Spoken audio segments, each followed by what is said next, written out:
Hoy, el neutro.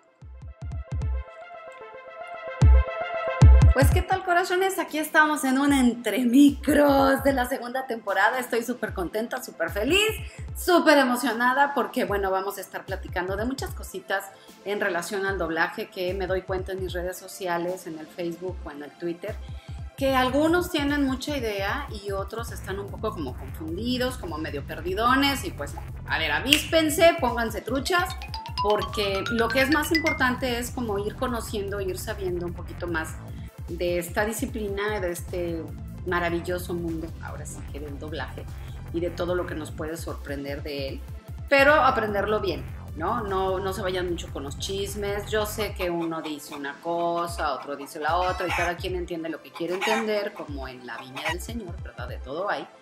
Pero vamos a tratar de tener informaciones lo más correctas posibles, sin tanta mentira, sin tanta fantasía y sin tanta ilusión. Lo digo porque, por ejemplo, el tema de hoy que me gustaría tratar para empezar esta segunda temporada es el neutro, el tan mencionado, mentado, famosísimo neutro.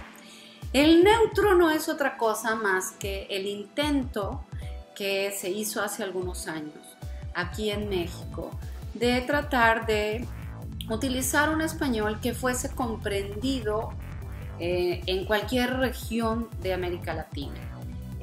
Por supuesto que no fue así un grupo de personas que dijeron vamos a inventar el neutro, por favor. No, claro que no. O sea, por supuesto que eso no existe.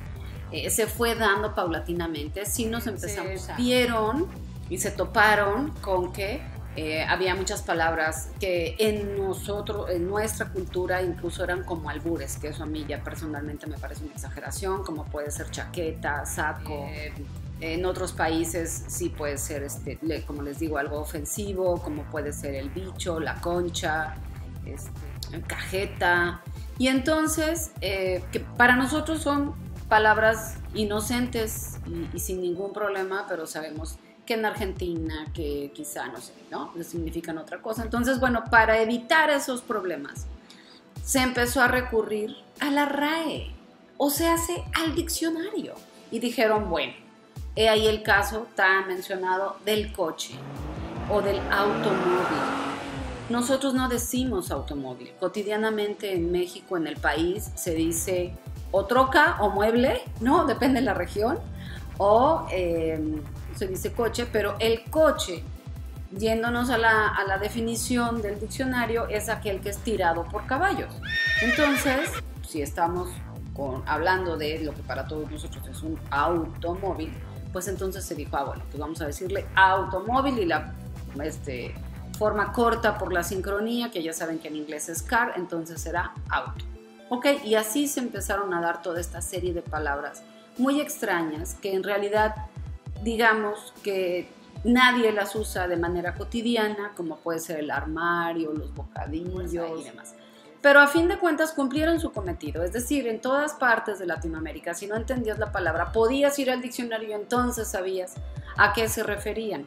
Y no como en la actualidad, que de pronto vemos que hay doblaje de otros países en donde meten sus regionalismos y nosotros, que no somos de esa región, pues nos quedamos ahora sí que sin saber de qué están hablando. También el neutro se viene dando por crear esta magia, que como ya hemos platicado en otros aquí entre micros y muchos actores les han dicho, de que está hablado en español. Entonces, por supuesto, se tienen que buscar dentro del vastísimo idioma español sinónimos de palabras para poder pescar las labiales y las vocales. Entonces, en lugar de decir cuarto, que sería lo cotidiano para nosotros, no se puede poner cuarto porque en inglés dice room, que tiene una labial. Entonces se empezó a utilizar el sinónimo más común y más fácil, que es habitación, ¿no? Y así una serie de palabras que también nos van ayudando, por supuesto, a crear esta magia de, repito, hacer creer al espectador que está hablado en español. Estas palabras que tampoco son tan usuales como tus habitaciones, pues no, o sea, como que ya en la manera cotidiana, en los años 60, pues ya no se decía, ¿verdad? Ya no era como común decir, voy a mi habitación, voy a mi cuarto, voy a mi pieza. pieza finalmente era otra cosa, volvemos al sentido del diccionario. Entonces, bueno, se opta por utilizar estas palabras con la idea, como les repito, de que parezca que está hablado al español, sin desvirtuar la idea original de la escena, de lo que estuvo originalmente pensado, y entonces se van utilizando esta serie de palabras diferentes, no tan comunes, no tan cotidianas. En lugar de decir closet, que está en inglés, pues se decía armario, porque tampoco puedes decir cajonera o tu mueble, ¿no? Pues no, entonces bueno, el armario, que pues propiamente no era, porque pues ese es de armas, pero bueno, era algo que tenía puertas y se abría y donde guardabas cosas, digamos, ¿no? Y se van tomando esta serie de decisiones de pronto, sí arbitrarias, no te voy a decir que no, a lo mejor sí fue este grupo de personas, los directivos, en ese momento los directores, las empresas, los actores mismos, que era un equipo de trabajo, iban diciendo, bueno, pues, ¿y si decimos esto? ¿Y si decimos lo otro? ¿Y si mejor ponemos esto? Y así se fue creando entonces este neutro, esta manera de hablar que es muy propia del doblaje en español para América Latina, salido de la Ciudad de México. Y entonces, bueno, por otro lado, la manera que nosotros tenemos de hablar en la Ciudad de México, digamos que sí, por supuesto que tenemos un acento. Todas las regiones tienen un acento, no nos creamos como que hay los exclusivos, no, claro que no. Los oriundos o los que vivimos en la Ciudad de México tenemos este acentito o esta costumbre o esta cantaletita de alargar algunas sílabas, sobre todo la última. Ya ven así, la jalas, y eso va haciendo nuestra cantaleta. En el norte, por ejemplo, le hacen más o menos así, dependiendo de la región, ¿no? Alargan otra sílaba, la acentúan diferente y se va creando otra manera de hablar, otra cantaleta, otra melodía, que esos vienen a ser los acentos al hablar. Pero todas las regiones lo tenemos. Para hacer el doblaje, para poderlo interpretar bien y para poder unir, acuérdense que antes se hacía de cachito en cachito, para poder unir correctamente los cachitos y demás. La técnica es que uno termine las frases hacia abajo, con el acento hacia abajo. Entonces esto de terminar el acento hacia abajo va provocando que esta jalada de la última sílaba que tenemos los chilangos, como así nos dicen en la República Mexicana, a los que nacimos o vivimos en el Distrito Federal, ya no la puedes hacer, o sea, ya estás obligado a terminarlo abajo y entonces como que se corta, vas así hablando y en lugar de hacer tu jaladita al final, terminas, ¿no? O sea, la cortas. Y entonces se fue generando una manera distinta, una cantaleta diferente para hacer el doblaje. Digamos que tiene su propia melodía el doblaje.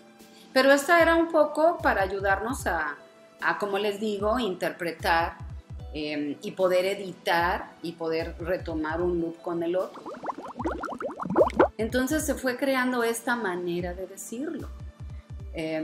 Y a la postre nos ayudó a ir quitando ese regionalismo en cuanto a nuestro tono, en cuanto a nuestra cantaleta. Entonces el neutro es eso, el tratar de quitarle todos los acentos y todos los regionalismos. Por supuesto, no se podían utilizar expresiones idiomáticas propias de tu región, tampoco se podían usar. Si no nos iba a ayudar el contexto para entender la expresión, no era permitido. Hoy en día, siempre y cuando el contexto te ayude a entender la expresión, ya se está permitiendo poner ese tipo de expresión. Hay muchos ejecutivos jóvenes en las compañías que nos mandan a hacer el doblaje, que crecieron con la idea o tienen la idea de que el neutro es esto que también surgió hace algunos años en una compañía que hacía doblaje en Los Ángeles, que es una cantaleta francamente muy molesta, muy molesta. ¿Y por qué digo que es molesta? Porque ninguno de nosotros hablamos así.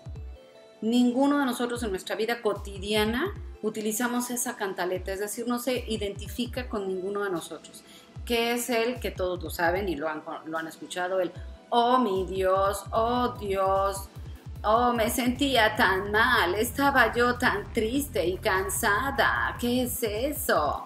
Y le dije, venga por favor y ayúdeme. O sea, ninguno hablamos así. Entonces yo la verdad desconozco porque lo hicieron así, si fue a propósito, si es que su capacidad les dio únicamente para eso, o sea, no lo sé. Pero francamente es molesto, es una ofensa y entonces imagínense el shock en el que entramos muchos de nosotros cuando nos dicen es que no lo hablan como mexicano, háblalo en neutro y cuando tú les tratas a ver, explícame qué es el neutro para ti y te das cuenta qué es eso, bueno, nos queremos así como que aventar al barranco y ya sabes, de mi vida no tiene sentido, ya me voy. Entonces, bueno, eso es algo a lo que nos estamos enfrentando hoy en día.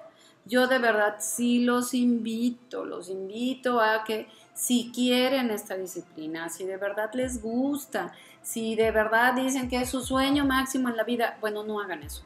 Por favor, no lo hagan. Sí insistimos muchísimo en que aprendan actuación. ¿Por qué? Porque cuando tú estás actuando, cuando estás diciendo los textos y los diálogos sustentados con una emoción, todos los regionalismos, todos los localismos desaparecen. Todos los acentos desaparecen. ¿Me explico? Puedes hacerlo bien.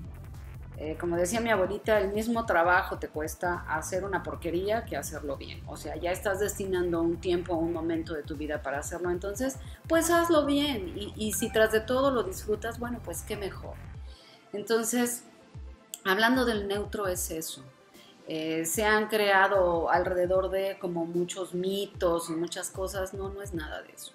Es como les digo, tratar de evitar los acentos propios de cada región y de donde tú naciste y de cómo tú creciste, bueno, evitarlos, eliminarlos. Nosotros en México tenemos esta costumbre de terminar la frase, digamos, hacia abajo, entonces eso va generando o generó una cantaleta específica del doblaje mexicano. Y utilizar palabras que se pudieran encontrar en el diccionario.